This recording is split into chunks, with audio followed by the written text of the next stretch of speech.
Good morning, all, and welcome to this expert talk session that is organized with the expert, Mr. Jinal Doshi. He is a certified structural engineer in state of Washington, and he has worked with recently with DCI to look after the structural requirements of the data center buildings, and he has expertise in performance-based design of building structures and how to provide resilience to the infrastructure facilities. He has expertise in that, and he has agreed to share his experience and the requirements of data center buildings, which is a you know upcoming requirements in the country like India, and we can learn many things on these aspects from him. And the agenda of the session today is to uh, have a brief information like if we want to design a similar data center building in India, what all things we would be needing. So he would be guiding us for the data center buildings today. So, Mr. Jinal, can you hear us? I can. Can you hear me or not? Yes, you are audible. Yes, you are Okay, visible and audible. Yeah. that's So good. I thank you for accepting the invitation and to share your knowledge with the fellow structural engineers. Hmm. And I hand over the session to you to and we can start the session now. Yeah. Absolutely. Mm, Okay. Funny enough, I'm new to Teams, using it after 3 years, so bear with me.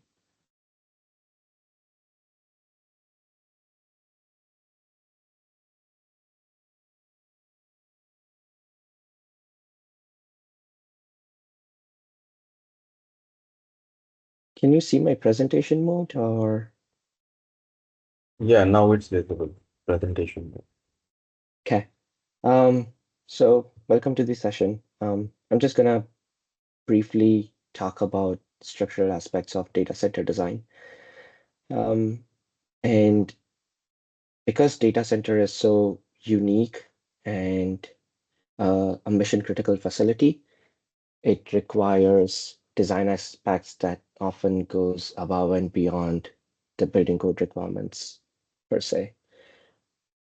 The demand for data centers has been honestly slowly growing or was slowly growing about 15, 20 years ago, um, when the concepts about um, cloud storage and a little bit about cloud computing started. Then the demand actually skyrocketed with the COVID, where a lot of people kind of required hybrid situations or remote situations, and they needed these remote computers to perform their tasks. And in parallel to that, we also saw a boom in the fields of machine learning and artificial intelligence. So now the demands for these data centers have been kind of exponentially compounding year over year.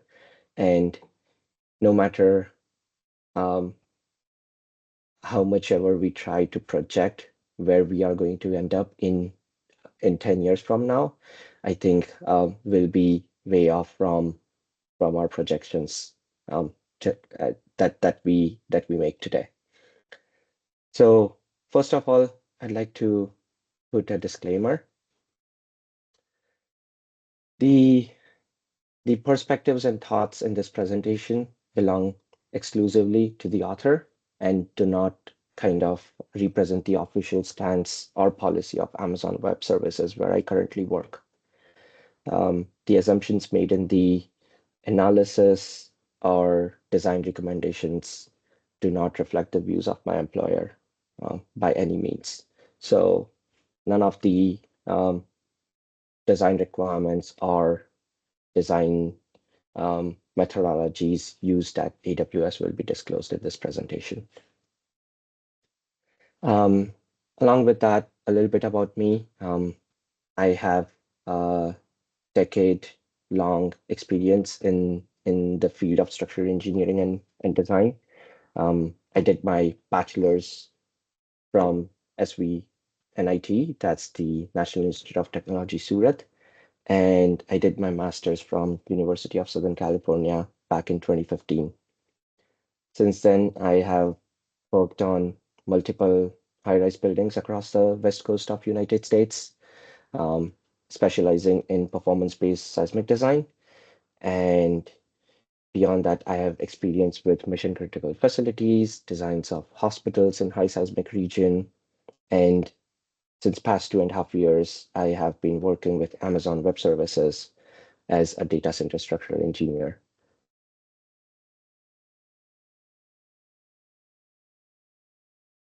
So what are we going to touch base today? Um, because again, as I described earlier, data centers are very unique. So I am going to touch base on every single aspect that differs from typical building design. Um, Typical building design often relies on straightaway building code requirements. Data center design is not so straightforward because of certain additional guidelines that are not inherently tied into any building code per se as of now. So what is a data center? Essentially, in a simple way, if I were to talk about it without getting into nitty-gritty of things, is you take your computer, you multiply them in hundreds of thousands and create a single facility. And that single facility processes, stores, analyzes different kind of data as and when required. Now, if a single computer that you're working on heats up so much and it requires some sort of cooling system, then you can imagine that when this powerhouse is created with these many number of computers, the amount of heat that's dissipated will require a lot of cooling.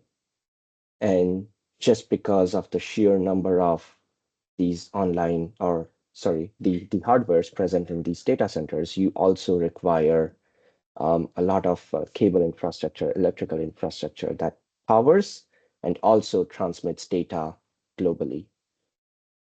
And to make sure all of these perform well, even during hazards, there are strict fire suppression system requirements, and there are also very strict security measures. So it, I always say this that it's easier to penetrate a bank vault than it is to penetrate a data center per se.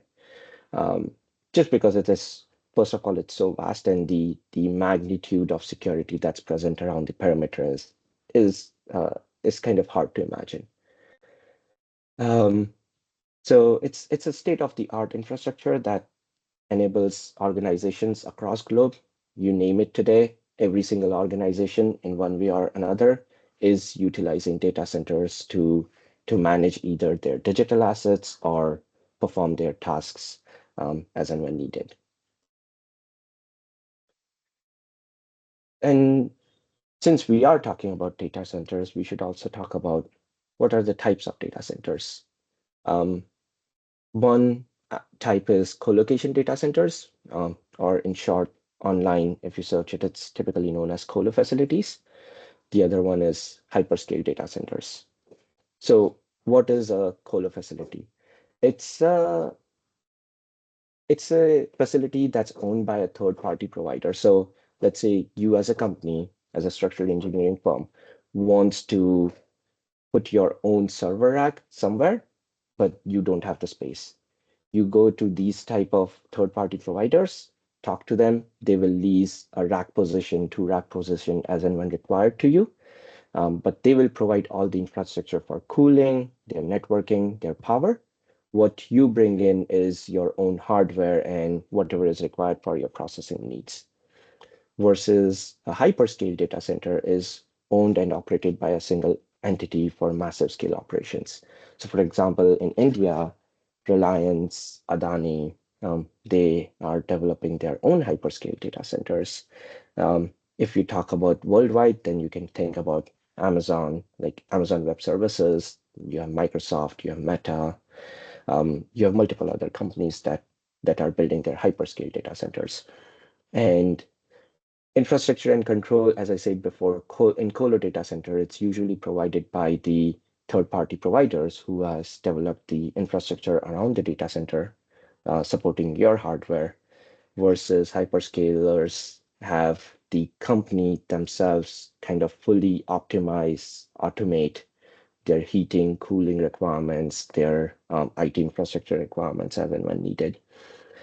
In terms of scalability, you can put your bet on hyperscale data center because they are tailored towards that single company or entity, kind of owning those data centers so they can make it highly efficient and tailor it to their needs. Versus a co-location data center has very limited flexibility because as if you are going to rent a rack space in that colos data center, then you have to work with whatever is provided. So there is very limited scalability or expansion. Um, and as I said before, there are some use cases and examples like use of hybrid cloud or some sort of small disaster recovery. So there is a government disaster recovery team that needs very small footprint of server racks, then they can work with colo data center properties or providers.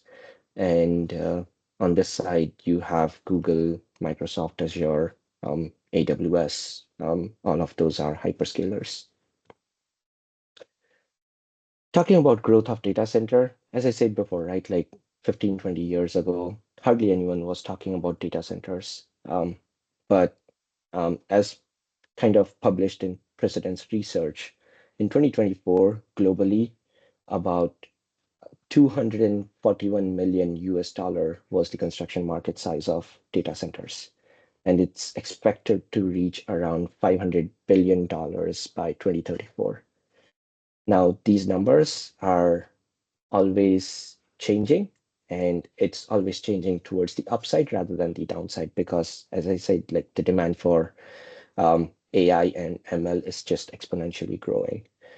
And now data center is just one aspect, right? Like this is just talking about the construction market size of data center. Imagine the demand for the power generation to power these particular large facilities. Um, we are looking at lots of power distribution systems globally that can kind of developing new substations, new sort of energy generation possibilities. You must be reading online in a lot of cases, like lots of companies are investing in sustainable power, so renewable energy sources. Lots of companies are acquiring nuclear power facilities to power their data centers in general. And all of this is done because we know the magnitude of power consumption is just going to grow day by day. And that has to be that is because your technology that is processing data is also getting more and more efficient. You can see NVIDIA bringing in newer and newer GPUs that are more and more efficient and can just quickly calculate data at speeds that were kind of unimaginable about 5 years ago, even. And that kind of data processing power and speed requires lots of infrastructure that helps with cooling those kind of elements. And that also means that you require a powerhouse that is able to support these data centers to process this vast amount of data. So it's not just the growth of the data center, I would say. There are multiple opportunities across the structural engineering industry that needs expertise that enables the infrastructure supporting these data centers.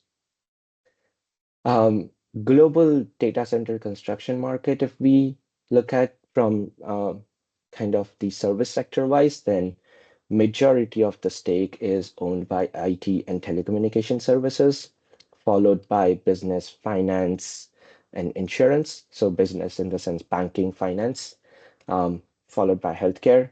Healthcare is taking up a lot of data because they just have so much information to store, so many records. They are also working on their own ML and AI fronts. So that is kind of an upcoming industry in data center construction.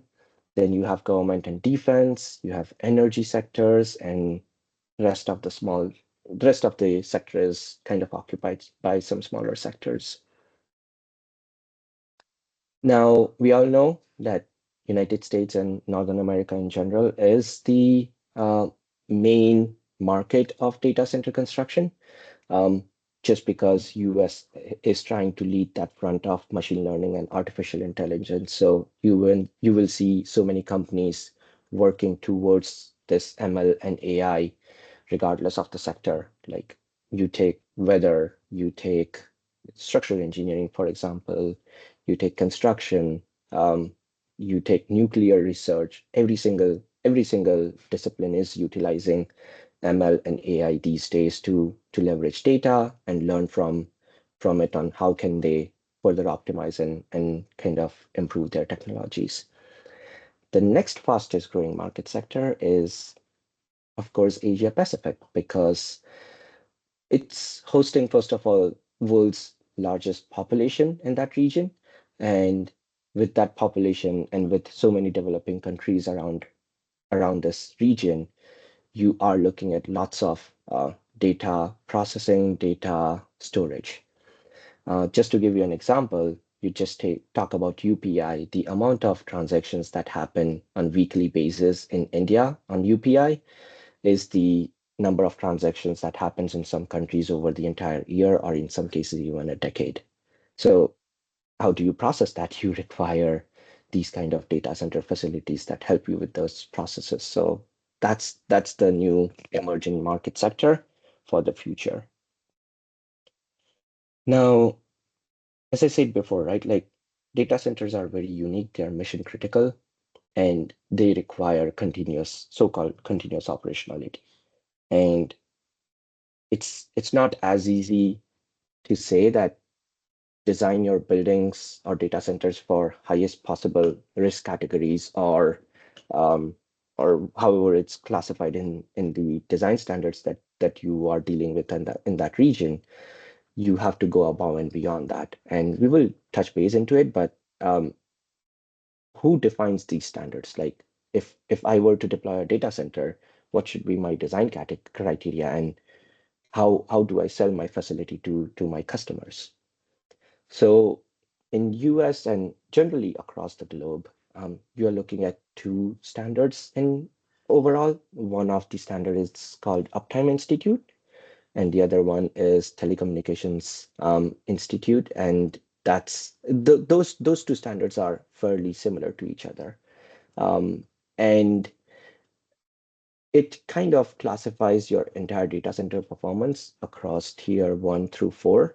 Uptime is tier 1 through 4 versus TIA is rated for 1, 2, 3, 4 numeric. And both of them kind of perform similar role. The only difference is Uptime Institute is kind of more private and recently more recognized by all the data center providers, suppliers, and kind of consumers. So how do Uptime Institute does its own classification and why it's important for structural engineers, right? Um, as I said before, it has 4 tiers. Tier 1 is the lowest category where you have literally no redundancy in the system. You are still kind of targeting 99.67% availability. That means less than 29 hours of downtime per year. But there is a higher potential for any system failure, and that is going to cause data center operations disruptions. But if you have a small firm, let's say an architectural firm that is doing its own AI and computational design, and you have a small data center kind of in an office space, then you can utilize this tier 1 standard, because whatever is going to disrupt, it's solely going to disrupt your processes and your workflows. Tier 2 is your um, classification that is going in terms of like a partial redundancy. Um, like you may or may not have some backup power systems, you may or may not have some redundant cooling components, and you are technically not required to design these systems for kind of higher risk category for seismic.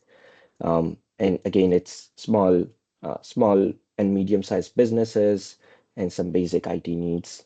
So you can talk about maybe smaller IT firms that have their own data centers. They can use their tier two evaluation. Tier three is where you are talking about redundancies, and this is structural and equipment level redundancy. Structural redundancy in the sense that you are designing the shell of the data center, that is the structural system for that higher level of risk category, so RC4 requirements, which is similar to hospitals and essential facilities. That means that if you're designing the building to RC4, usually in ASCE, what it means in an anecdotal performance standard is you're building after a design level earthquake event, which is about 500 years return period event, um, or now I should say 10% probability of exceedance in 50 years event.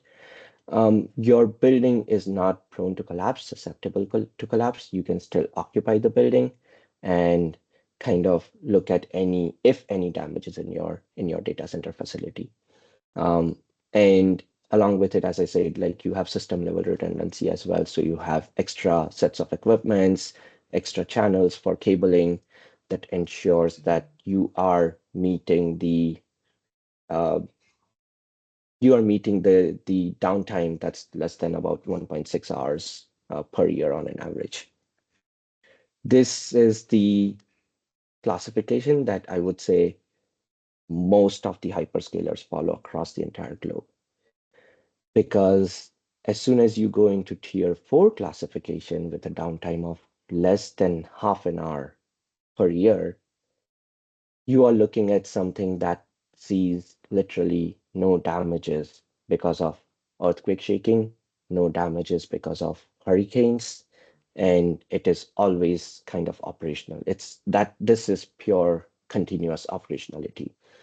And when these large companies look at these stringent design requirements to meet that tier 4 certification, it almost comes down to a path that there is no need to spend this much, because the benefit with these larger companies is they have clusters of data center across different regions. So there is no way you have earthquake, let's say in California, and you also have hurricane at the same time in some other region of the entire world, right? So you do have that redundancy developed across the entire portfolio of data centers. So these big companies don't think they need to meet those tier 4 certification requirements. But it may be more important for, let's say, government facilities or any sort of banking or financial institution where regardless of what happens, they want a particular facility to be operated continuously. And there are certain businesses that do require this particular certification. And whenever this is required, um, your structural design requirements also go up significantly. The TIA 942 rated classification is very similar, as I said before, to uptime. So I'm not going to go into this details, but you can take a look at it at your own time. But again, there is no difference except it also talks about a little bit of maintainability, which is going in hand with your downtime essentially.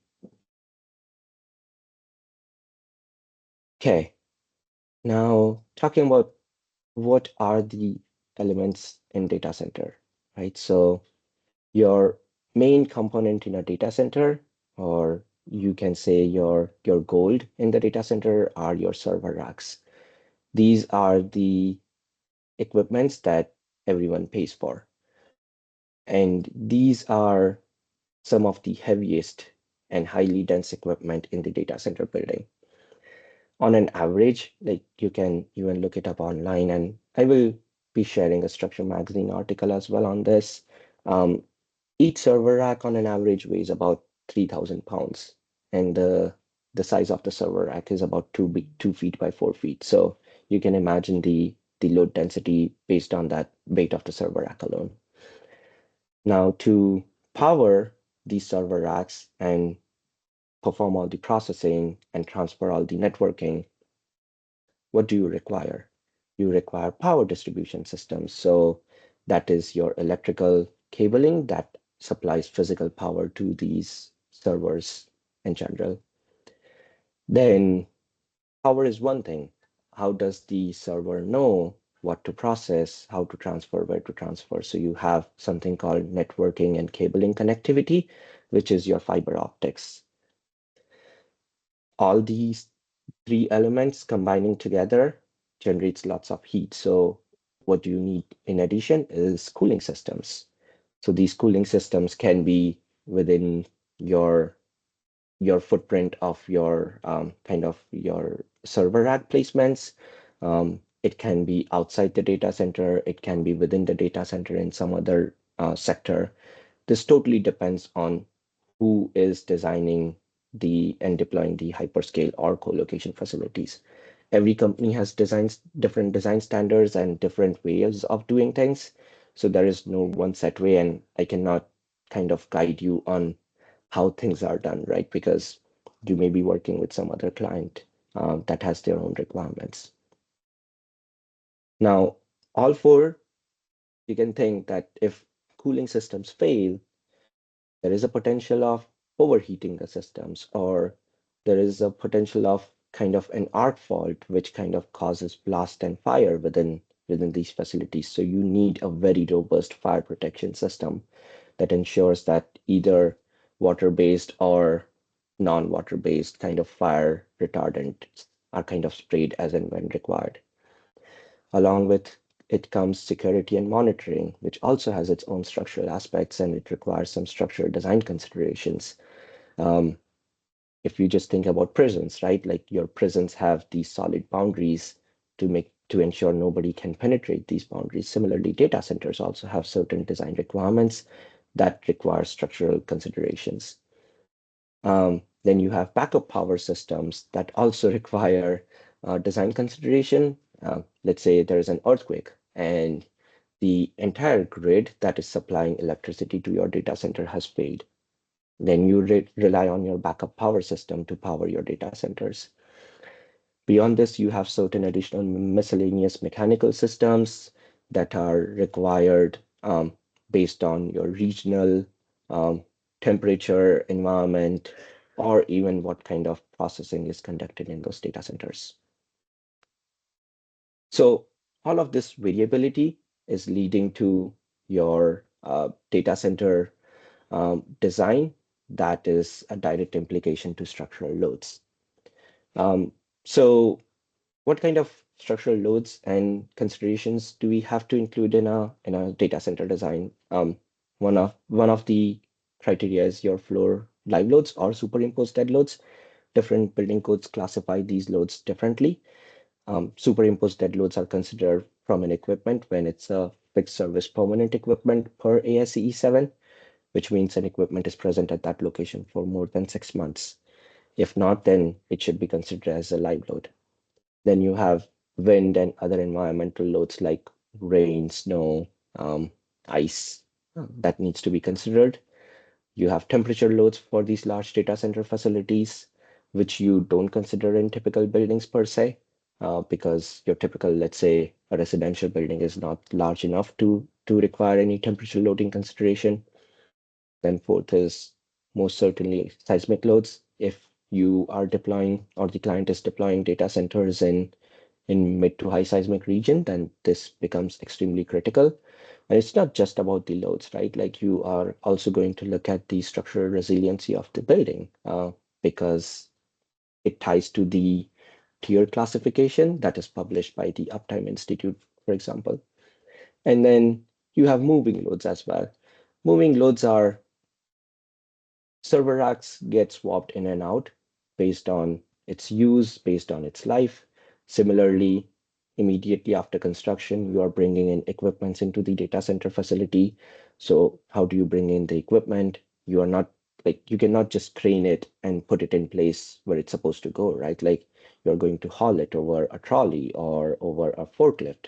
So you have to consider those moving loads in your structural design as well.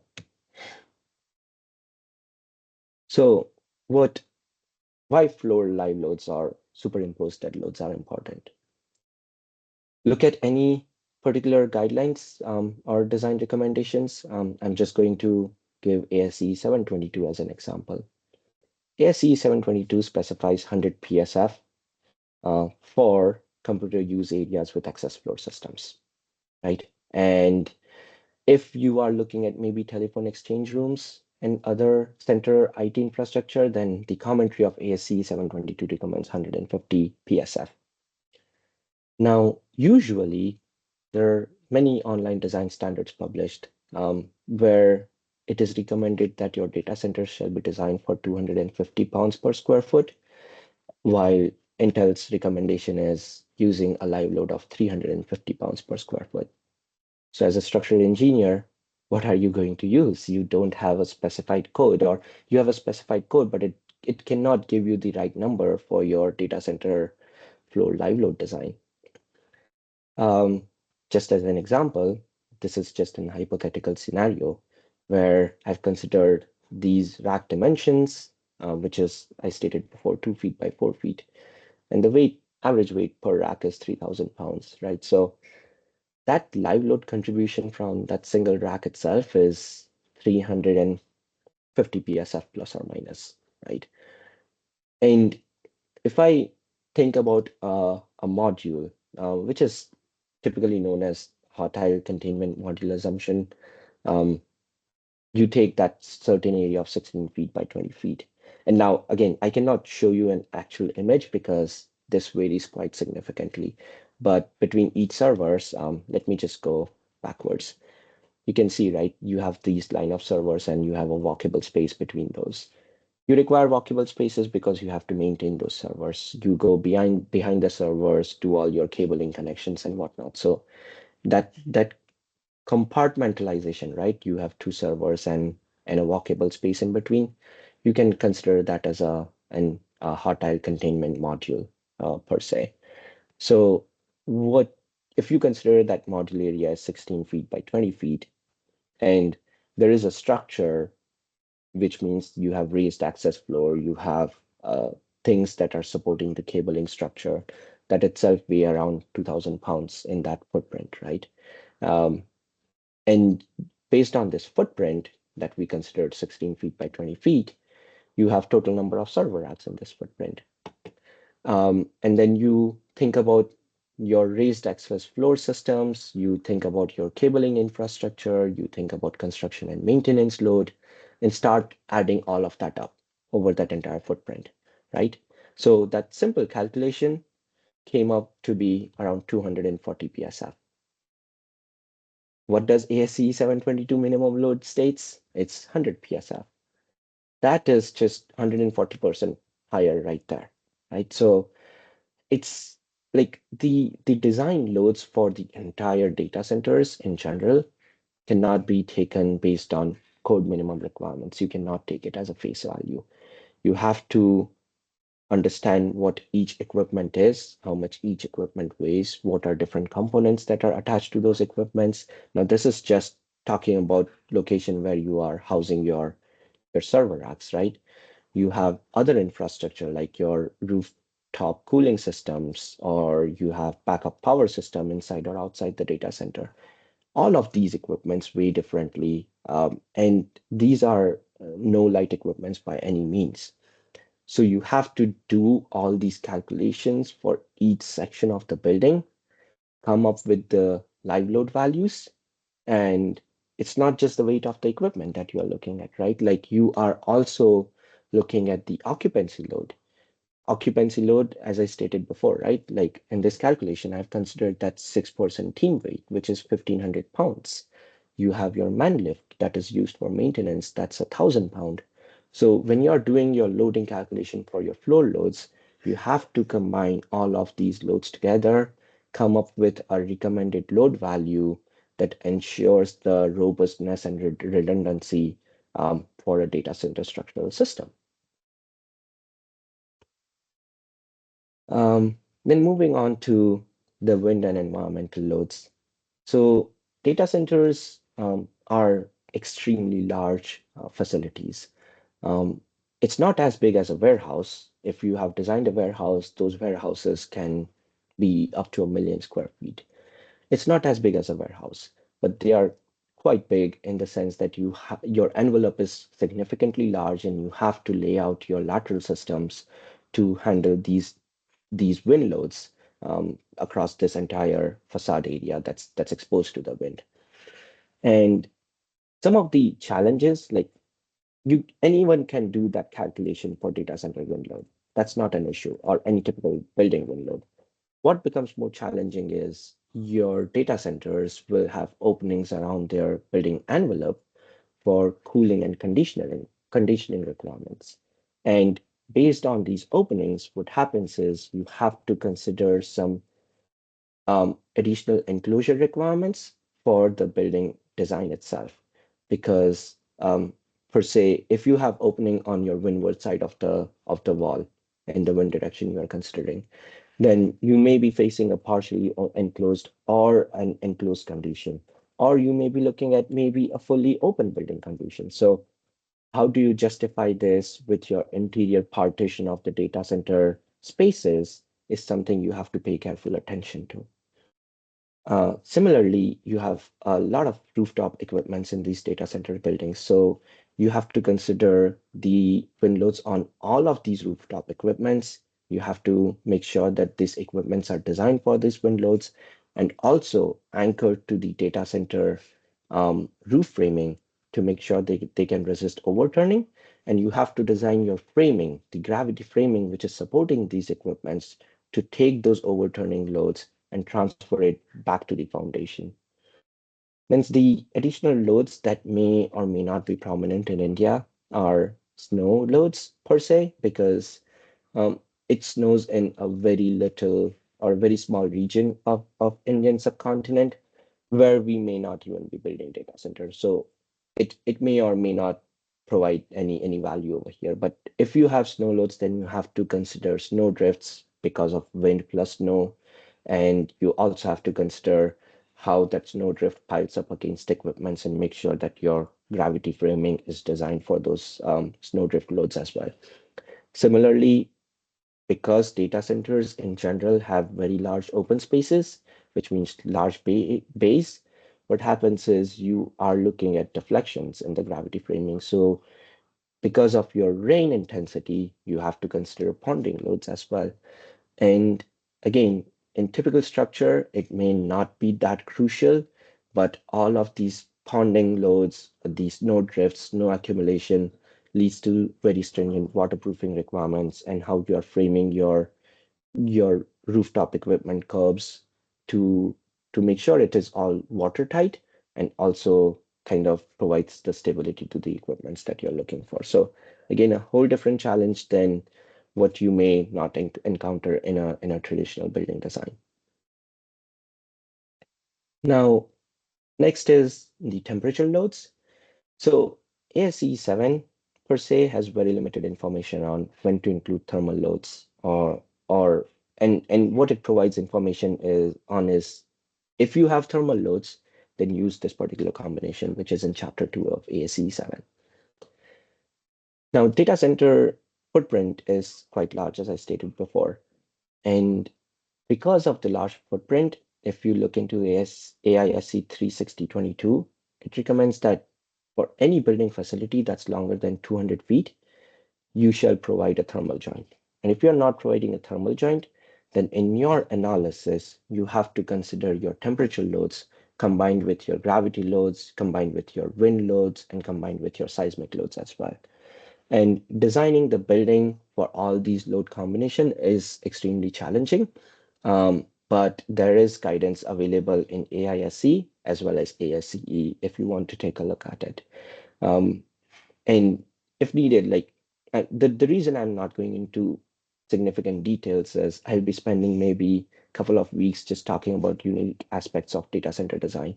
Um, but as a reference, you can definitely refer to these standards and gain some insights on how and when temperature loads are more crucial. Um, and you can even look at the AISC Appendix 4, expansion and contraction of structures, and it covers some temperature-induced stresses in long-span structures. You have some thermal expansion coefficients that are listed in there, and also guidelines for kind of sizing your expansion joints based on the structural length. So either A, provide expansion joints at regular intervals, or B, if you're not providing expansion joints, then consider the temperature loading aspects into your designs and calculations. It is easy to provide a seismic expansion joint, but where it becomes challenging is if the same data center building is located in a high seismic region. Now, if you have that expansion joint in data center, and let's say the data center is hypothetically 600 feet long, and based on this 200 feet criteria, you have two expansion joints in the middle. As an entity, that data center, as a building, that data center is a single building. But from structural analysis perspective, it is three different buildings. And when you consider the seismic shaking and seismic movements, now you have to make sure that the expansion joint that you have provided is designed and detailed to accommodate those seismic movements as well. So your joint may grow larger, you have multiple additional complexities for all the equipments that are present in the data center. You have to make sure that you are laying out your equipments that is not resting on any of the expansion joint. So you are adding more construction and challenges for the non-structural components and equipments housed within the data center. But if you do not provide the expansion joint, then you are complicating the analysis and design of your building. And it is up to the developer and it is up to the structural engineer to kind of evaluate based on the data center layout, which one is a better route from risk and resiliency standpoint. Then we are looking at earthquake loads. So because going back, data centers in any building code are not classified as essential facilities. So technically, if you ignore the Uptime Institute or TIA, you can design data center building for risk category 2 loads. But should you be doing that? The answer is most commonly no, because it's not the cost of the structure, it's the cost of the equipments that it is supporting. And that cost of all the equipment significantly surpasses the cost of the building shell itself, right? So in majority of the cases, every single data center that is designed for the highest possible risk category and highest possible of seismic robustness. Some of the standards that the big hyperscalers usually follow are ASCE 722, AISC 34122, and ACI 31819. These are for the structural requirements of the building. So that's the building shell itself. And at times you do go above and beyond those design requirements imposed by the building codes because of the seismic resiliency requirements for tier 3 based on Uptime Institute. Then some of the additional requirements for non-structural components comes from TIA. Then you have NEBS, that's the Network Equipment Building System, commonly known as GR63 core, and FEMA P750, which talks about how can you kind of mitigate your seismic risk for essential facilities so that you face minimal amount of downtime. And something new that is coming up from FEMA is a recovery-based design for earthquakes. So you're not just going to design buildings for life safety. You are going to evaluate the downtime of your facilities and how can you minimize downtime by selecting some design parameters that improves the seismic resiliency of the building and all the equipments and components present inside the building as well. So in future, ASCE 728 may or may not have it, but FEMA has published a guideline on functional recovery-based seismic design for buildings. Now, data centers have some unique structural seismic vulnerabilities that is not common to a typical building.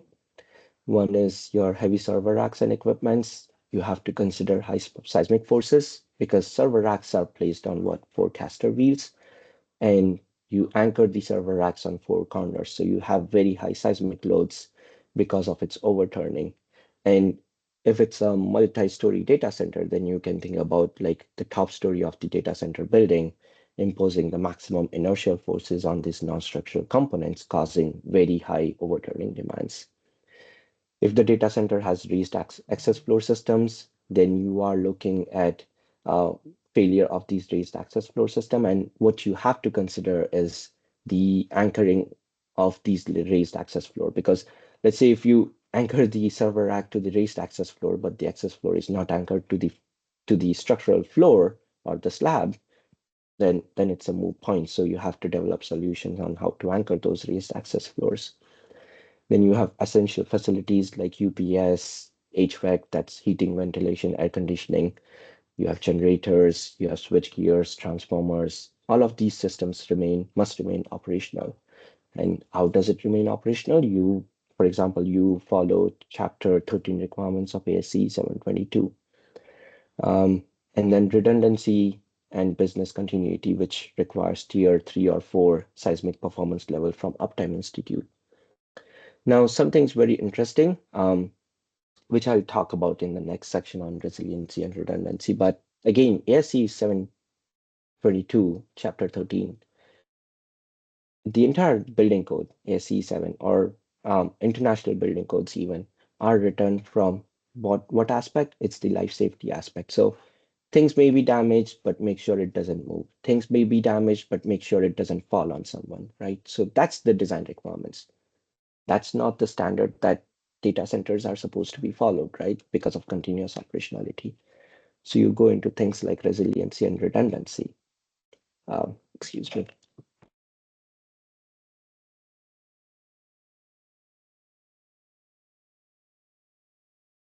So because data centers are mission critical facilities and they require certain certification of from Uptime Institute, so they have to meet those higher standards. And in a lot of instances, those certifications are then required by clients themselves. So let's say you have a bank that is hosting all their transactions and carrying their processing in a particular data center. Then they expect that whoever is the developer or whoever is providing them the services meet all these resiliency requirements. Um, so what are these resiliency standards? So that ensures 24/7 uptime and business continuity.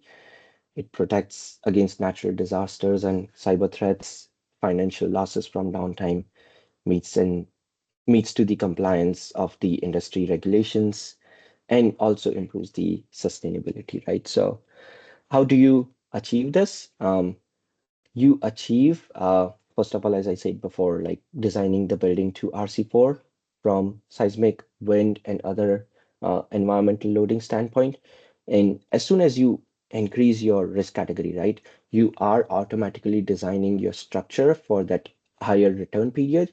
So for example, RC4 wind return period in ASC 7 is somewhere between 2,500 years to 3,000 years um, for strength requirements. For serviceability requirements, instead of 10-year return period, you may be utilizing 25 or 30-year return period to ensure that you are seeing minimal deflections around those frequent events, right? So you kind of improve your structural system, and then from non-structural system standpoint, you require equipment certification. So make sure the equipments that are being purchased are kind of seismically tested on a shake table, that it can stay continuously operational and things like that, right? So it's again not mandated by a lot of national building codes, but as a structural engineer, you have to think about these tier ratings and kind of discuss with the developer on how are you going to achieve these higher standards. Because if you are able to educate them, they will see your value as a structural engineer in their own design team, right? So some of the testing requirements are kind of AC 156 that is recognized by I would say ASC 7. And then, as I stated before, GR63 is another one that is published by the telecommunications industry standards as well. Um, then you have your power reliability and energy efficiency. Now, why do I bring in power reliability over here? Right? So it's not just the redundant power system and grid independence. As I stated before, right, the infrastructure that powers the data center should also be more resilient. Let's say the substation that is transmitting all the electrical power is damaged under an earthquake. How soon do we think that substation is going to come back up online? First of all, you evaluate the damages, you fix them, and then you bring that back online, or you have to tear that apart and bring a new kind of design and build a new substation, which can take years, right? So you have to think about resiliency of the entire grid and infrastructure as well, that is kind of supplying power and transmitting data to and from the data centers. And data centers itself will have significant uninterruptible power supplies. You will have diesel generators that can run for hours and hours. And then you also have power systems redundancy within the data center so that if one line of power channel is broken, then you have those redundant power communication channels kind of online and provide power to your server racks. Then you also have your protection against your natural disasters. So we have talked a bunch about seismic, but from you have to think about the flood and storm resistance as well. You work with civil experts, you work with meteorological experts, and understand which areas are flood prone and whether you need to elevate the data center ground floor slabs or you need certain additional mitigation to make sure it doesn't flood your data center facility. Similar for hurricane and tornado mitigation, you need some hardened and stronger facilities that are designed for wind speeds up to 250 miles per hour, right? So that all requires thinking that goes beyond the traditional building code requirements. Seismic resiliency, again, can be achieved by using, so first and foremost, if you are trying to achieve tier 4 mitigation or tier 4 certification, I should say, in let's say zone 4 earthquake, or in terms of ASC 7, you're looking at near fault site locations, then you must utilize phase isolation, or you may go with your lateral system with viscous dampers that reduces your the seismic demands and kind of permanent residual drifts after a seismic event. We utilize ductile systems with limited deformation. So it's not just increase your earthquake forces by a factor of 1.5, you use the ductile system and also limit deformation based on testings published by lots of industry researchers, right? So you don't just necessarily stick to your code recommended building drifts, you actually limit it to a lesser degree so that you are not prone to that permanent residual deformation after a seismic event. Then whenever you have those thermal expansion joint, you make sure that you consider seismic expansion contraction or seismic movement as well to prevent any sort of pounding and damages to your equipments or the building shell itself. Then you look at equipment seismic protection based on certification from nationally accepted standards. You look at some battery backup power system and resilience. And one important thing that I always talk about is your flexible connections for your kind of hanging equipment. So that cabling infrastructure, right, that we looked at before, let's say that is crossing the seismic joint. If it is a straight rigid connection from one end of the building to another end, then you are going to shear that particular component across the seismic joint. So you have to think about providing those flexible connections that can actually move and deform along with the building movement as well. So your services do not kind of disconnect and you get that continuous operationality. And beyond this, what do you have to do? That is the geographic redundancy, which I talked about before, that you have data center clusters across the entire globe. And there is no possibility where you have all seismic or environmental hazards occurring together. So you have your backup data centers depending on how each hyperscaler see fit.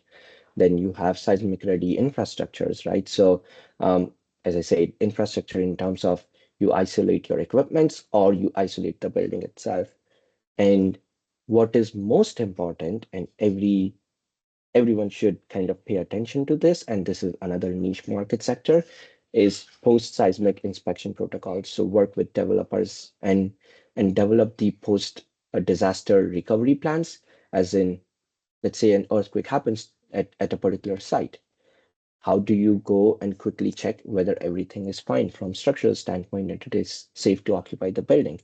Then you have certain standards like ATC 20 that helps you in guiding how to assess all those damages, how to evaluate any building post seismic event, and then work with the developer on whether this particular building is good to enter or you need fixes right away. Because any sort of fix will lead to a magnitude of downtime, which is kind of unacceptable for a lot of hyperscaler deployers. Then something new that is, I'm not sure how commonly it is talked about in India, but it is about sustainability of the data center buildings. So why sustainability is important? We looked at the data center construction market growth, right? It's going from 240 billion dollars right now to 200 about 500 billion dollars in the future. And because these companies are deploying so many data centers, they have their own environmental commitment as well. And as a structural engineering industry in US, there is an initiative called SE 2050, which is kind of achieving net zero embodied carbon in structural systems by 2050. So all of these are kind of pointing to just one aspect. It's reducing the carbon emissions from data center construction or structural or construction market sector in general. And all the hyperscalers have this motivation and have this drive to reduce the embodied carbon as much as possible. And there are multiple ways on how to reduce embodied carbon.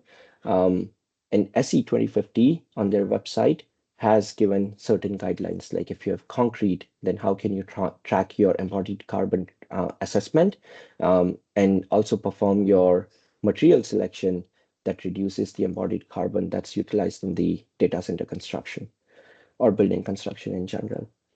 So again, data centers are very energy intensive already. So the more embodied carbon you can reduce from the building itself, the better it is. Now, I have been saying it embodied carbon, but why should structural engineer pay attention to it?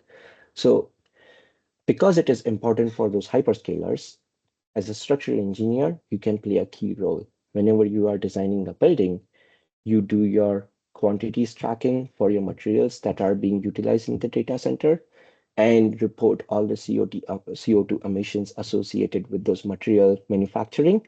And you don't necessarily have to consider for transportation, but at least for the material consumption that's being utilized or kind of used for that data center design and construction.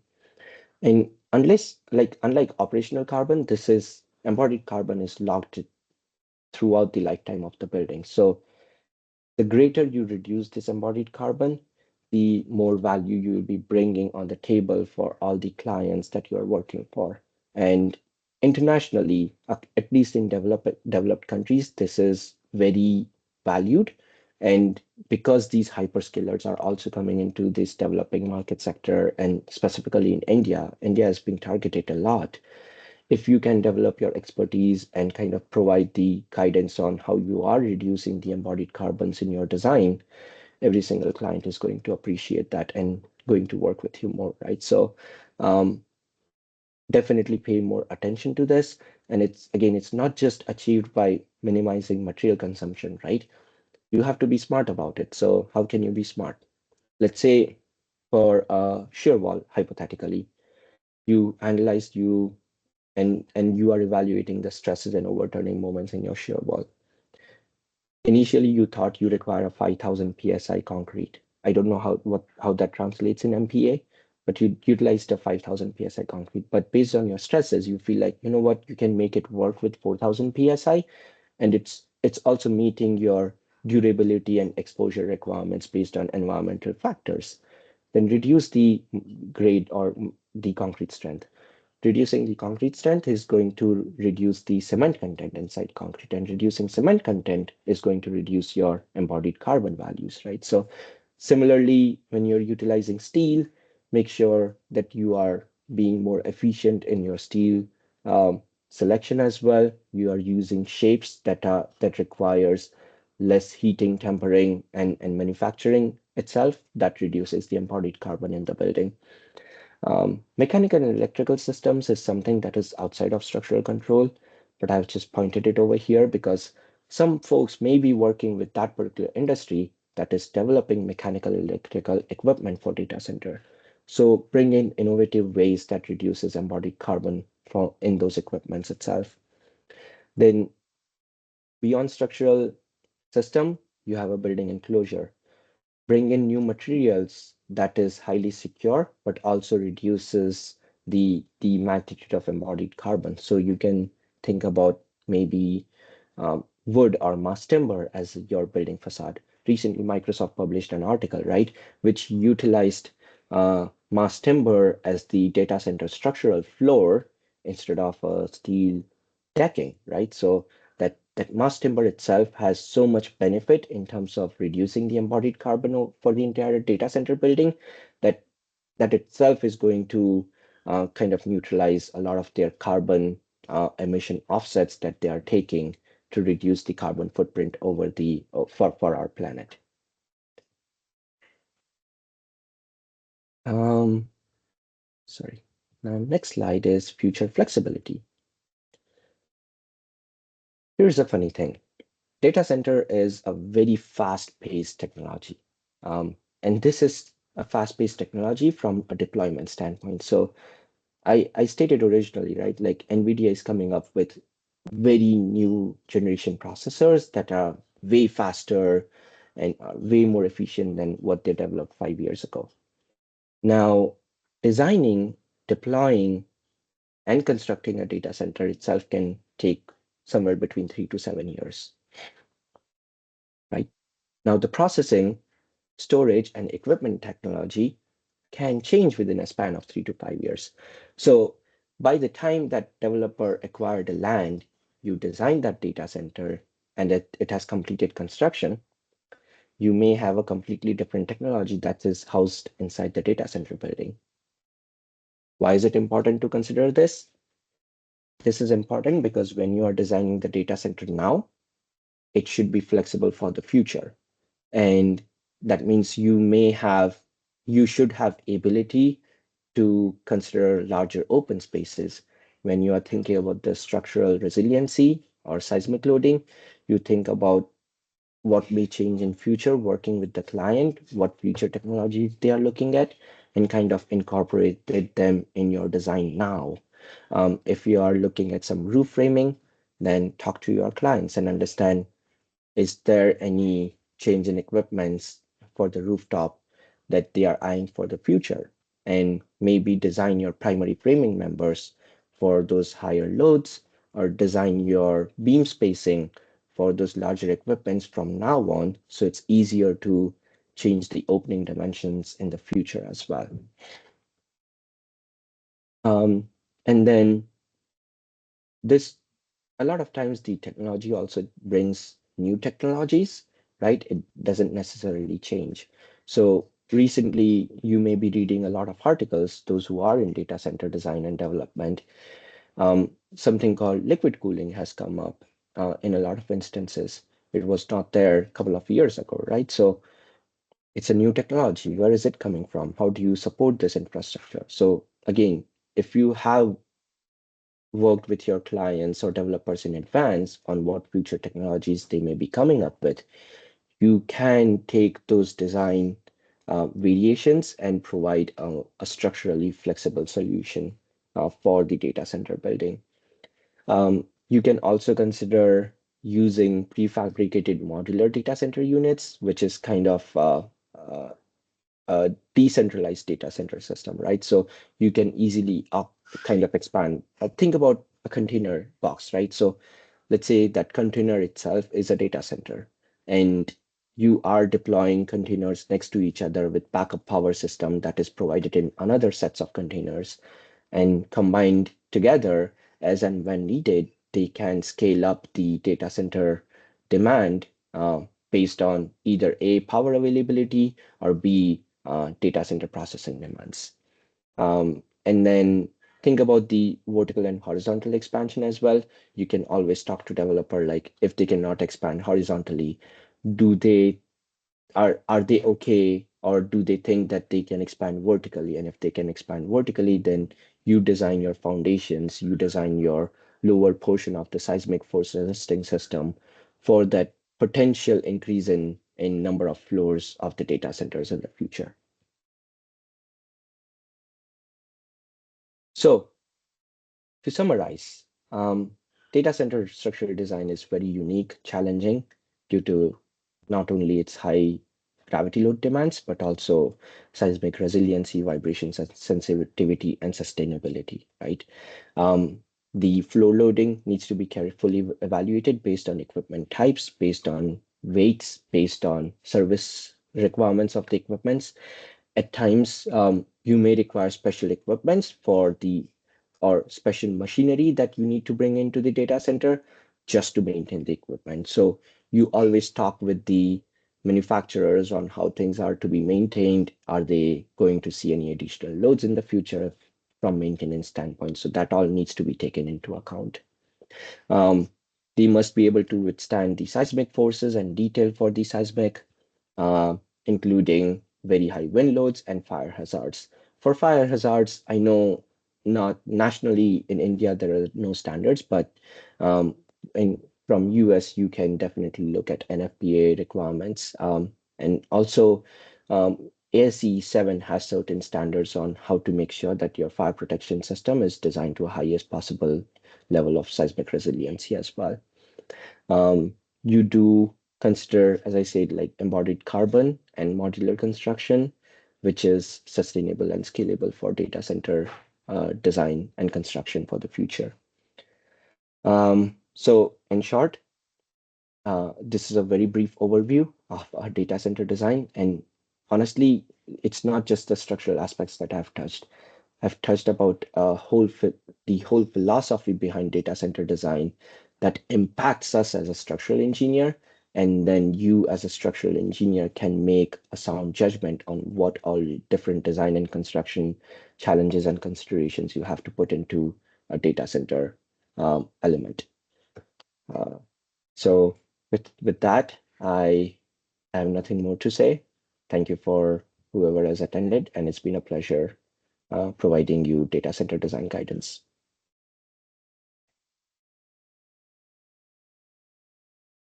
And I'll be happy to take any questions, or if you want to discuss anything further, I'm happy to provide my inputs there. Yeah, hi, Jinal. Am I audible? Yep, you are. Yes, yeah. Thank you for taking us through the entire journey of design of a data center building, which is complicated in nature. I have few queries like people are not aware about the geometries that are there, like what type of geometry is suitable for data center buildings, and typically what is the floor height for such buildings.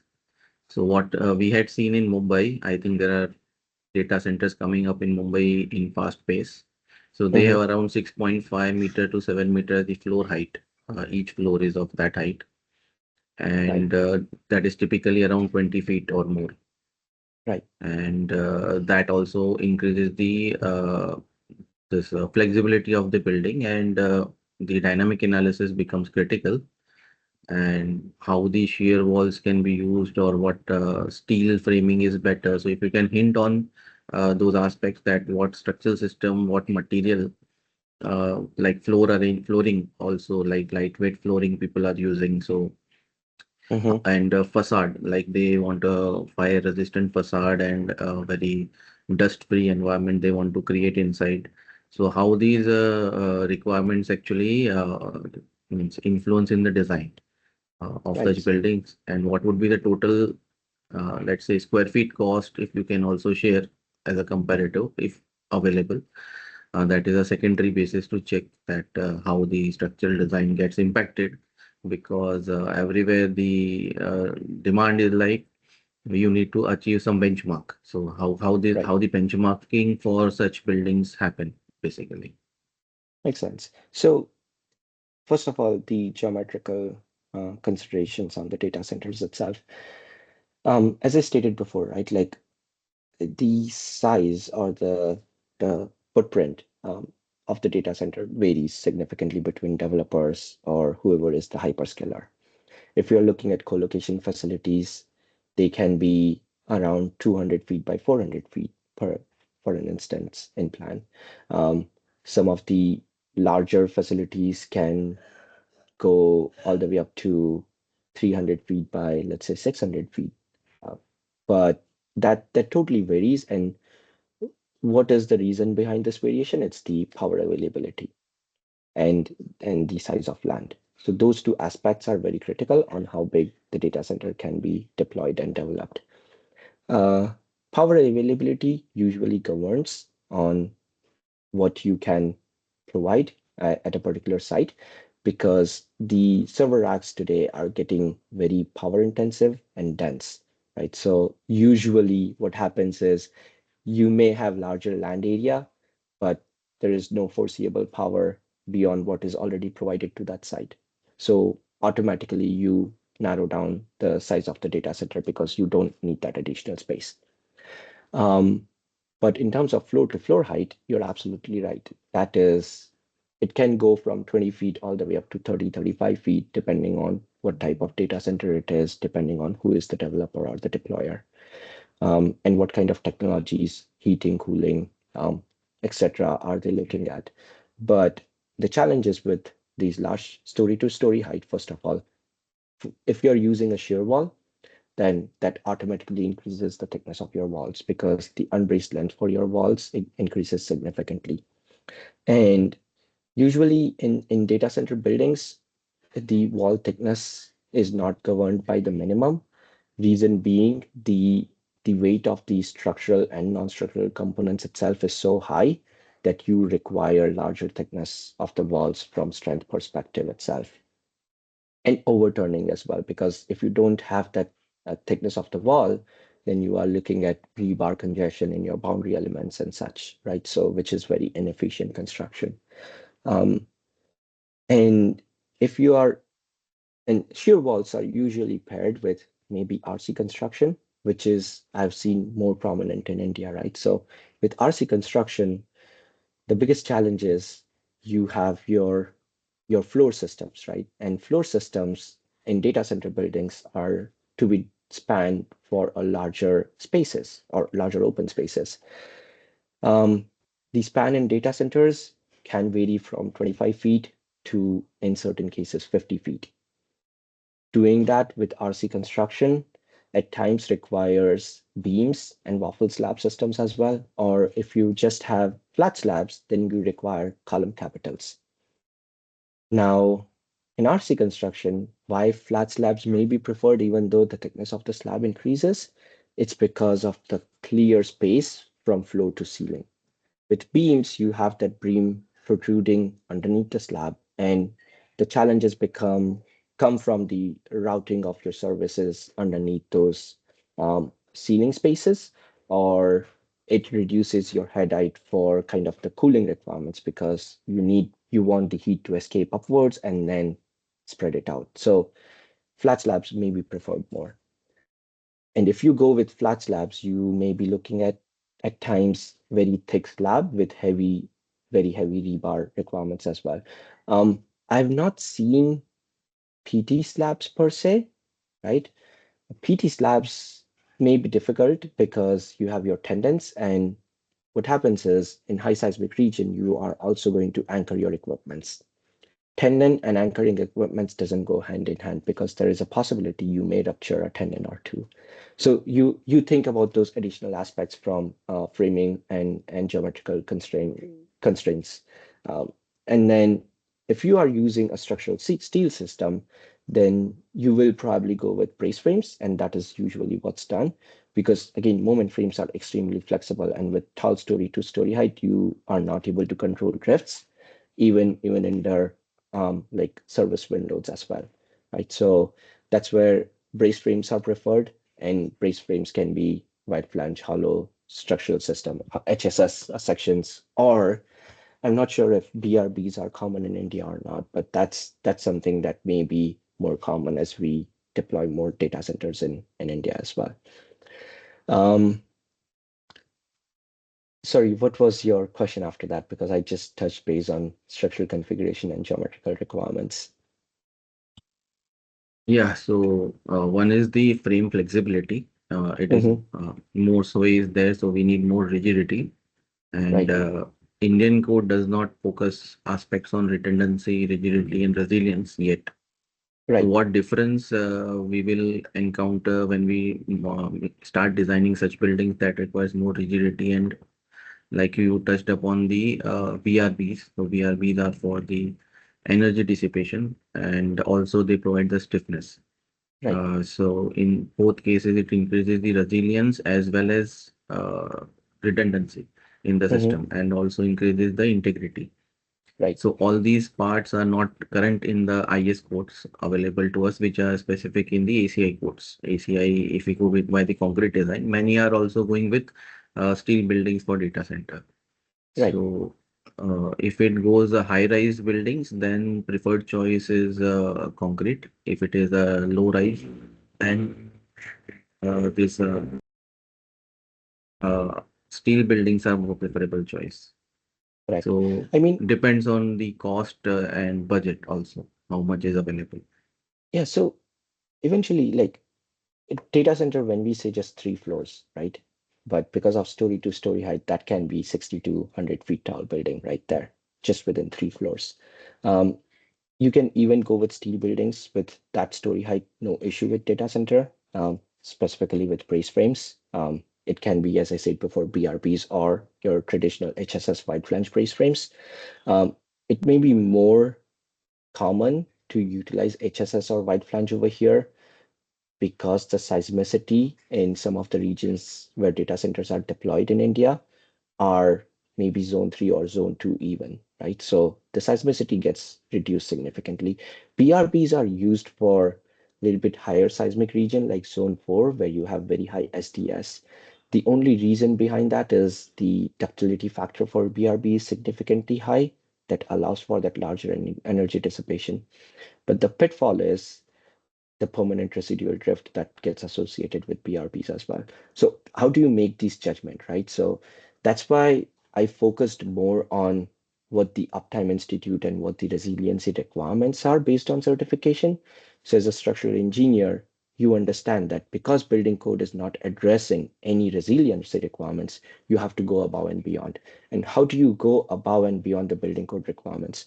You have to first of all either A, go with advanced standards like New Zealand standards or American standards, look at all these systems that are prescribed in there for high seismic region, and then also go with all the research that's been published behind those systems in general that gives you an understanding on what are the drawbacks of certain systems versus what systems perform well where stiffness is more required. And along with it, as I said before, right, like you also review ATC20. ATC20 also has a lot of failures that happens after a seismic event for a lot of different buildings. So with understanding those failure mechanisms will help you identify which system is more prone to what kind of failure. And whenever you are designing a data center in a particular region, you can select and specify system that avoids those kind of pitfalls for you. So there is no set way, right? Like there is no codified standard that use this for structural design of data center. And because every single hyperscaler has their own requirements, they also prescribe their own system that they prefer to use or layout that they prefer to use. So it's not just going to be like an architect is going to come to you and, hey, structurally design this data center for me. No, the developer also will come with their own structural requirements that they want you to meet for the data center design. And they will also kind of guide you through the process on this is what we are targeting from risk standpoint and resiliency standpoint. And all of these factors will help us achieve that. And then you as a structural engineer come in play that take those requirements and then understanding the local market sectors. So, for example, India, understanding the construction pitfalls over here can guide the developer that, okay, let's change this from this that is more common in India and that is also more constructible over here. Right? So you will have to work significantly more with the developer for data center design. Yeah, thank you. Thank you for that detailed explanation. There is also one like concept like base isolation, how we can Mhm. use for data center if it has to be immediate occupancy after the earthquake. So It's usually when base isolation is utilized for data center building, it's not just immediate occupancy, because even with immediate occupancy, you are looking at certain amount of downtime. You are looking at certain level of damages for non-structural components. You may be looking at certain bracing failure for non-structural components, or you may have a partition wall that has significantly large plaster cracks, but you can still enter the building immediately. That's immediate occupancy. With base isolation, usually the set standards are continuous operationality. That means no downtime, no damages.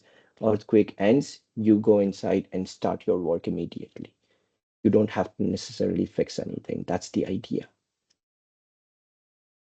But base isolation, if you want to read more, then I believe chapter 17 of ASCE 7 will guide you through that. Although ASCE 7 doesn't directly say that this will meet continuous functionality, the commentary of ASCE 7 kind of allude to the fact that it is for a continuously operational system under a design level earthquake event. yes, so there is a minimum acceleration, maximum acceleration range we have to specify for base isolation. So at what level it will start or what level it will stop. So that is something we have to give a limit to it. So all those Correct. parameters are there. If we go more deep into these aspects, it will be like we need a special session for each of the requirements as such for data center building, like non-structural Correct. separate requirements are there for detailed design, structural separate requirements are there.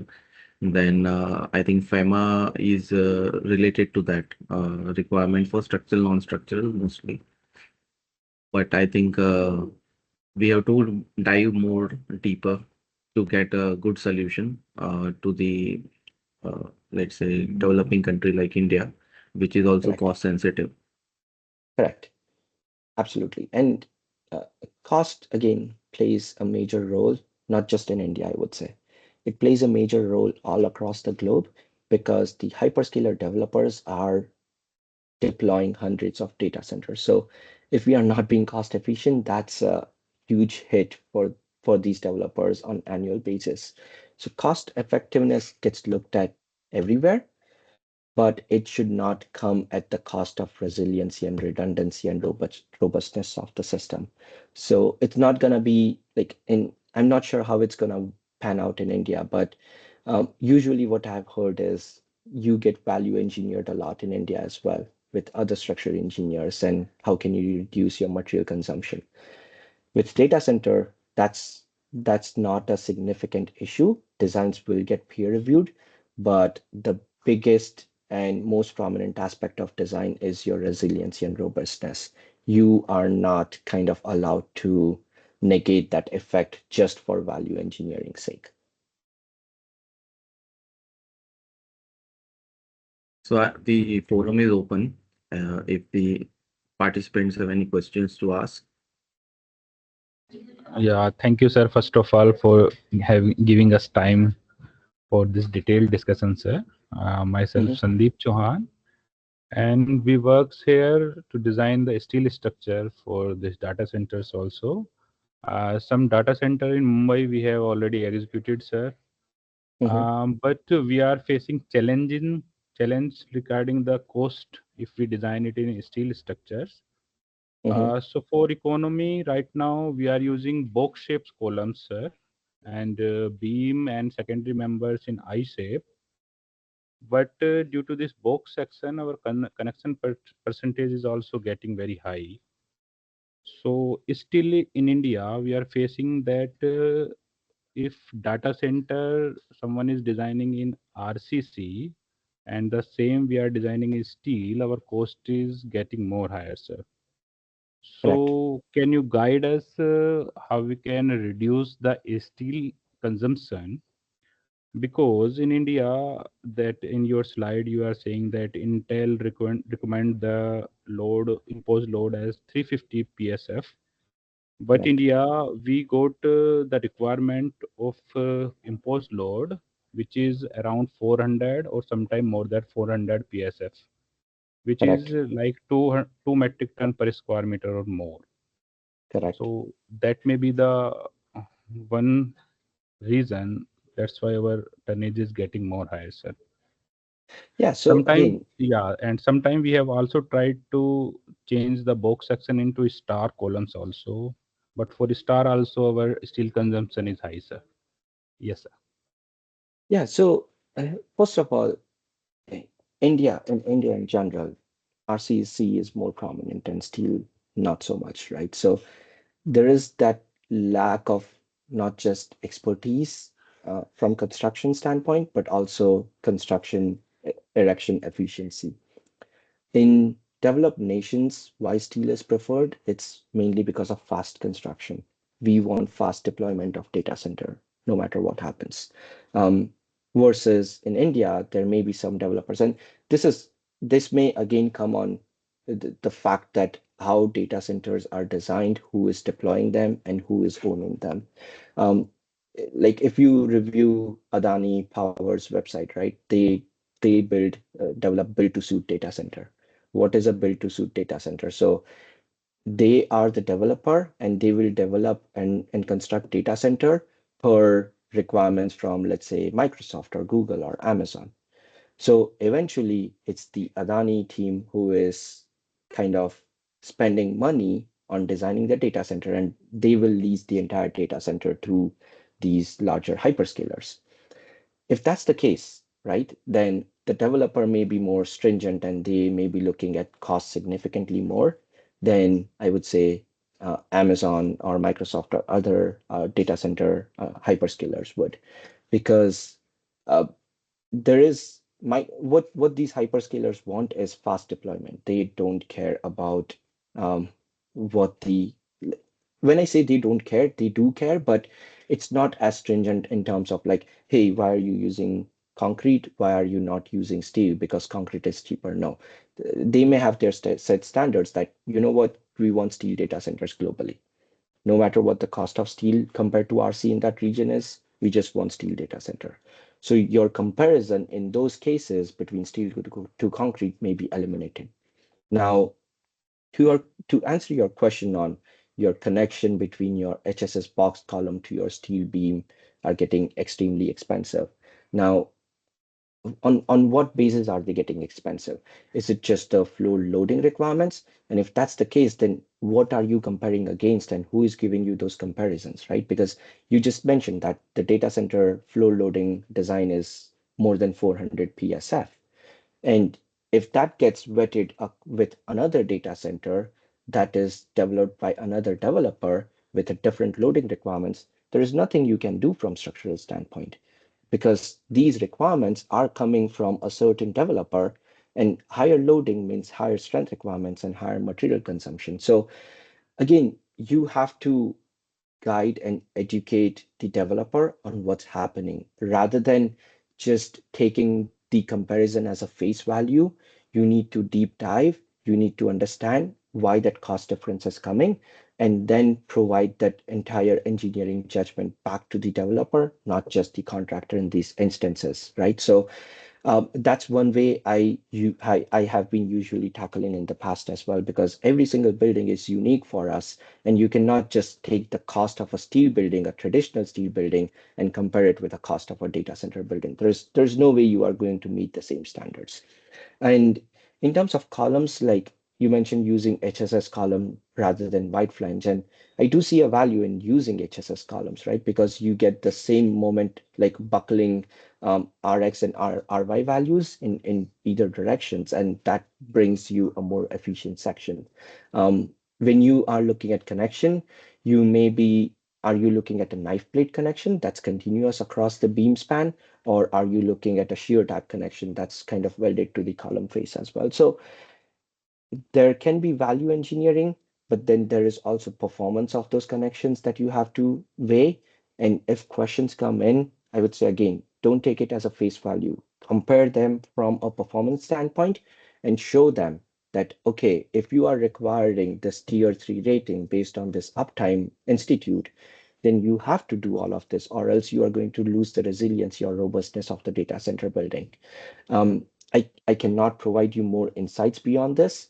The reason being, I don't know what data center configuration you are looking at, and also what kind of cost comparison you are taking. Like, where did you get this tonnage comparison or your cost comparison between RC and steel building, and who gave you those comparisons? So, because I cannot work on those assumptions, I can at least guide you on how can you show what the differences are and can kind of work with your developer to explain them that this is what the reasoning behind this cost differences is. Yeah, thank you, sir. Thanks for this detailed explanation, sir. And one more thing, sir, for the fire paint, sir, what Mhm. you generally use? You encase the column with some RCC arrangement or fireproof paint only you use for this steel column and beams, sir? So fireproof paints, which is fire retardant paints, they are extremely expensive. They often get value engineered and removed out of the construction itself. In US, what happens is there is a fire spray, fire retardant spray, made of asbestos and other cementitious material that gets sprayed onto the beams and columns. Um, and depending on the fire rating requirements, there is a certain thickness that has to be met for this fire rating. Usually, single level data center per US codes doesn't need any fire retardant, or it's a minimum 1 hour fire rating, which steel provides by itself. Uh, for 2 or 3 hour fire rating for multi-level data center, the cementitious asbestos kind of material gets sprayed onto the structural framing, on the structural decking, on the structural columns as well. And if that is not possible for column, then you can even utilize a JIP, which is in US, it's a JIP wall is something that is also fire retardant, and you kind of layer up your JIP around your structural column. So 5/8 inch, 3 or 4 layers of JIP will provide you about 3 hours of fire rating, something like that.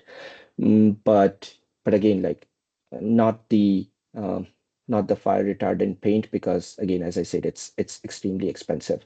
And we don't also encase columns in concrete because that leads to additional construction time, right? Because you have to create your formwork and then pour your concrete, and then it also gets complicated around beam to column connection. So that's something we have been avoiding, and rather just spraying with fire retardant materials. Yeah, okay. Thank you, sir. Yeah, and I'm not sure if anyone has any knowledge on how it's done in India. Like, are there any asbestos or cementitious based fire spray, retardant spray that gets applied in steel buildings here in India? But that's another market sector which you can potentially explore with data center over here. Um, and you can develop your expertise in India for that. In refineries, that is the, we have seen that. Okay. They are basically not routine in other buildings, but in refinery or chemical factories, they spray Mhm. the fire paints. Right. My only concern this fire concrete. Now, only thing was in a flexible structure, will not this thickness get cracked? It will. Or so It will get cracked. uh, how will the And durability ensured after that? yeah, so that's why I say, right? Like these data centers, it's hard to achieve that tier 4 requirements from Uptime Institute. It's usually tier 3 for any hyperscalers because you cannot mitigate every single aspect that's required for tier 4. Um, but for the data transmittability and your continuous data processing, you do have backup data centers in other regions for any smaller or large hyperscaler facilities. So again, if there is an earthquake in Mumbai, there may not be any earthquake or hurricane or tornado in Hyderabad. So you utilize that facility as a backup system for your data centers. But it does get cracked, it can fall and fall off. There are multiple instances that has happened in the past. But again, that's the most efficient and cost-effective way of fireproofing a steel structure. And the idea is also that fireproofing is there for other reasons, not just post-earthquake fireproofing requirements, because along with all of this fireproofing, what you have is your sprinkler system, automatic sprinkler system. So if there is any fire, it automatically gets triggered and your fire retardant sprays or water, whatever is sprayed into your data center facility that suppresses the fire for you. Um, but yes, like paints are extremely expensive and usually gets VE'd out in construction. Yeah, but client only prefer fire paint for the aesthetic point of view also, na, sir? Yeah. Right. And as I said, right, like if you have opportunity to bring that chipboard, then those chipboards also it's not wood ply, right? It's made of I'm forgetting the name. Plaster of Paris. So that's what is it called? Calcium carbonate something. So it's made of a similar material, which is again fire retardant. So they apply 5/8 inch chip across the entire column, wrap the column with that.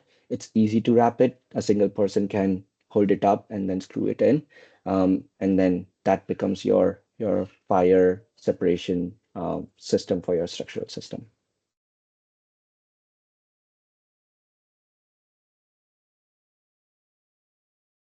Yeah. So any other question? Yes, sir. I have one question. Uh, Sir, I have not designed but reviewed some RCC multi-story data center buildings here in Mumbai, Mm-hmm. and I noticed every consultant has a different approach for considering the blanket loading of data center machinery, whether to include in dead load or reducible live load. Since the seismic weight plays a crucial role in determining seismic load, what is your opinion? Should we consider all the blanket loads in dead load or a reducible live load? With what factor? Because the base shear for the data center buildings is very huge, and designing for the seismic is a challenge due to this. And another Correct. same question in the same line: if we consider this loading in the dead pattern, then we have while designing the slabs, we will have a very uh, huge values for the long-term deflection. So, what is the consideration and what should be the accurate consideration for the loading in which pattern?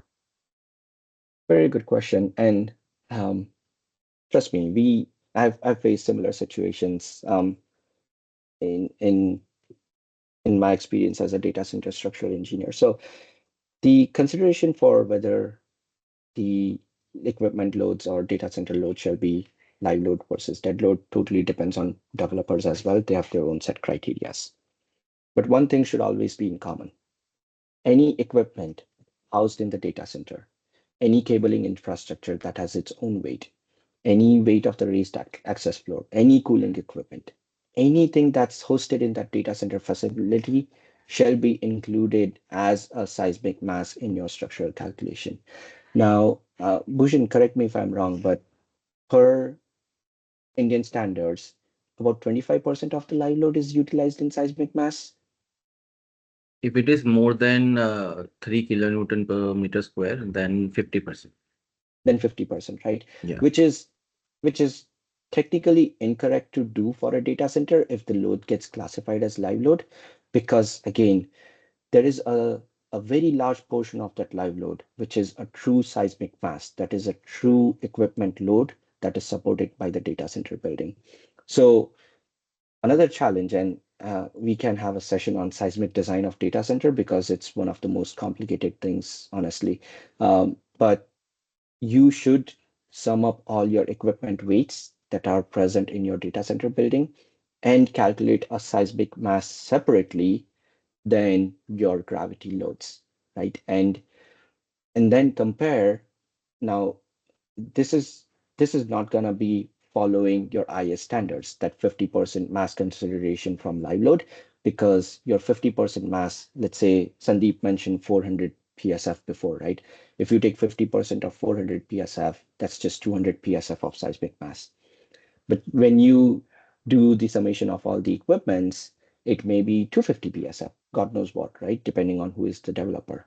And if you don't use 250 PSF, then you are incorrectly doing the seismic design of the data center building.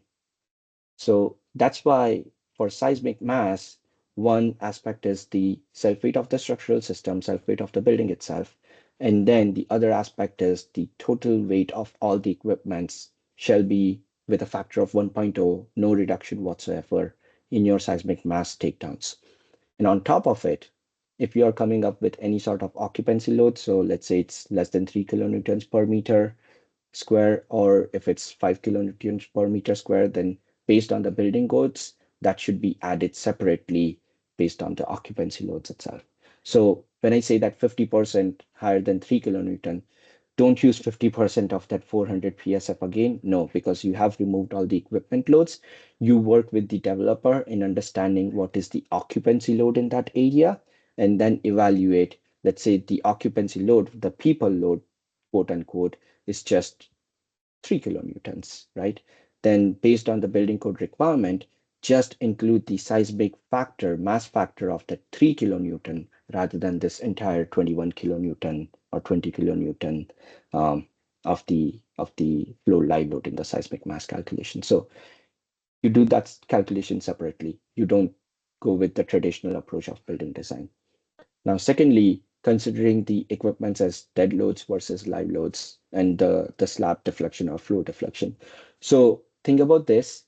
This is not a true self-weight or the dead load of the system. It's something called a superimposed dead load.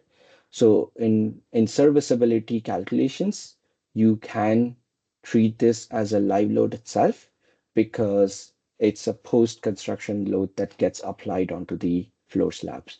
It's not some tiling, it's not some finish that gets permanently applied onto these floor systems. So it's not necessarily to be accounted in a similar fashion. Now, one thing it doesn't impact in US per AISC standards, if I think about steel buildings, because the deflection factors for serviceability criteria is straight 1.0 dead plus 1.0 live. So it doesn't matter whether your loading gets converted from live to dead or dead to live strictly for deflection requirements.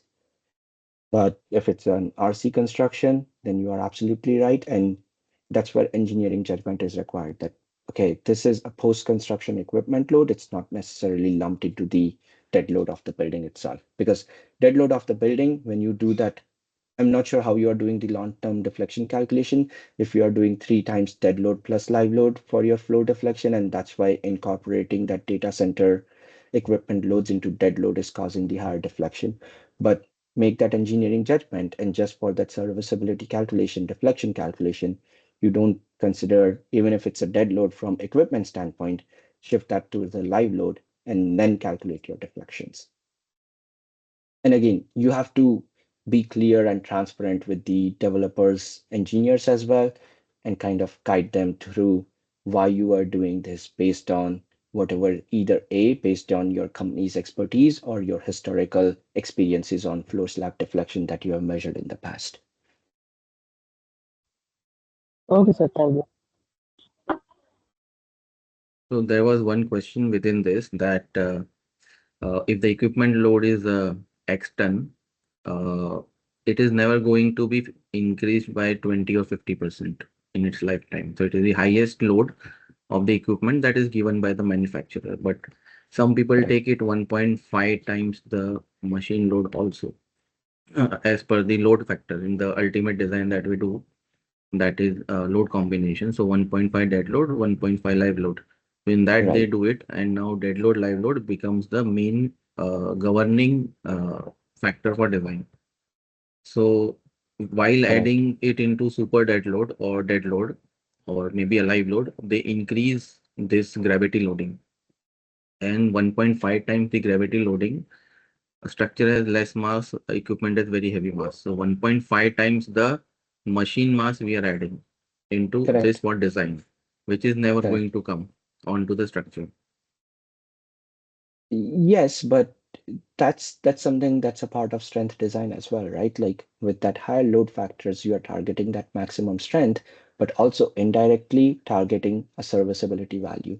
Because if you don't consider, let's say you just use 1.0 as the equipment for strength design as well, then you are kind of indirectly damaging your serviceability performance of your floors or your data center shell structure. And then when we talk about that robustness and future proofing, right?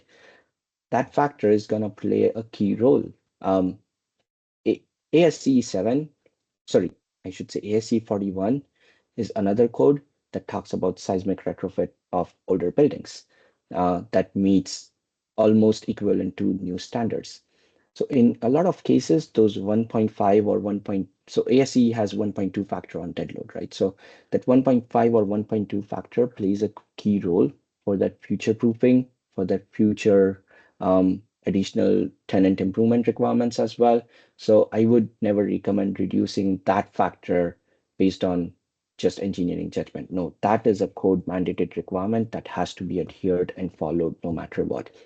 But let's say a manufacturer gave you an equipment value, weight value of X ton, and then you are thinking, you know what, as an engineer, I'm just gonna bump it up by another 20% and then adding another 1.5 factor based on building code requirements.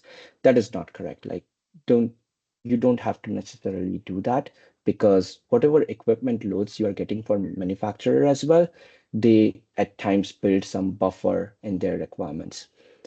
Unless, now here's the unless point, unless there is a specific criteria written from the owner, the data center development team, or in this case, let's say hyperscalers, sometimes they do mention, regardless of the equipment weight prescribed by manufacturer, increase the weight by 20%. You have to adhere to that because that is an owner's required criteria. And if you don't meet that criteria, and if the developer finds that out in future, they may not work with you in future. So there are certain additional steps taken by the developers themselves to make sure that they are future proofing their facilities.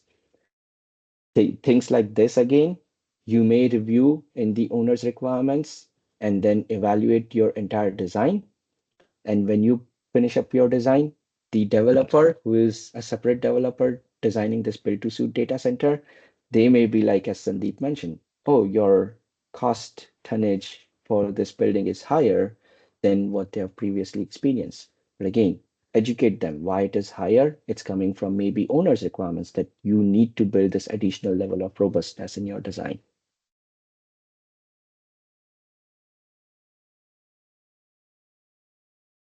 Yeah, so good insight into this because there is a heavy debate on when we designed data center that was 15 kilonewton per meter square, that is 1.5 ton per square meter loading for full floor end to end. Mhm.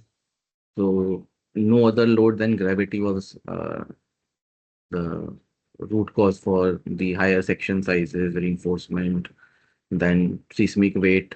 Everything increases with respect to that particular loading because we did not have information on the machines that are going to come. So I we had, see. yeah, so 1.5 ton per meter square was the minimum criteria based on that facility. So It likewise, could it be a may increase. co-location facility, right? Like if it's a Yeah, colo facility, then you may not have that equipment weight. And that's why colos have limited flexibility for future expansion as well. Because what colo developer does is based on their judgment, they will specify, you know what, design this entire floor with this particular loading.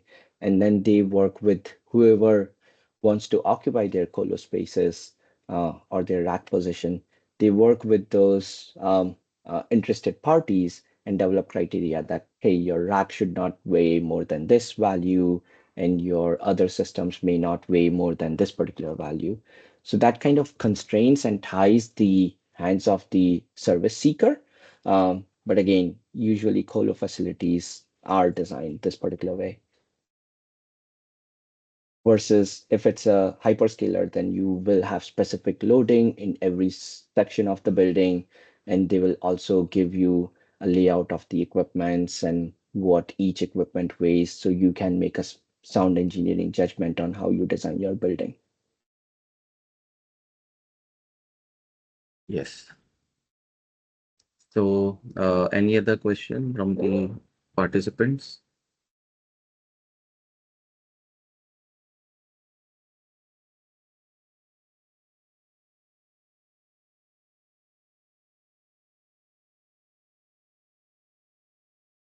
Okay, then we can wrap up the session.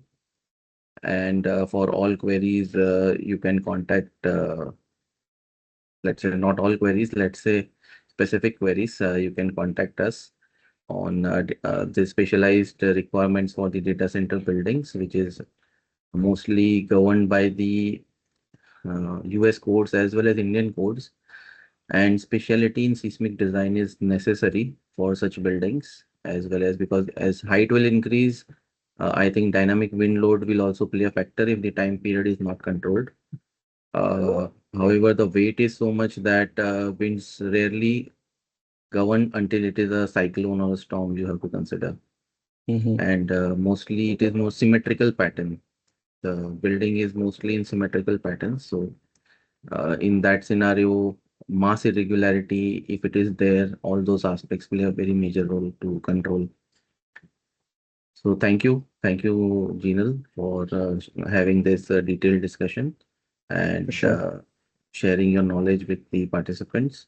We will be circulating this on our website after this Okay. session. So I thank you again, and I thank the participants to spare time to take this session. Thank you, everyone. Thank you all. Bye. Yeah, bye. Thank you all.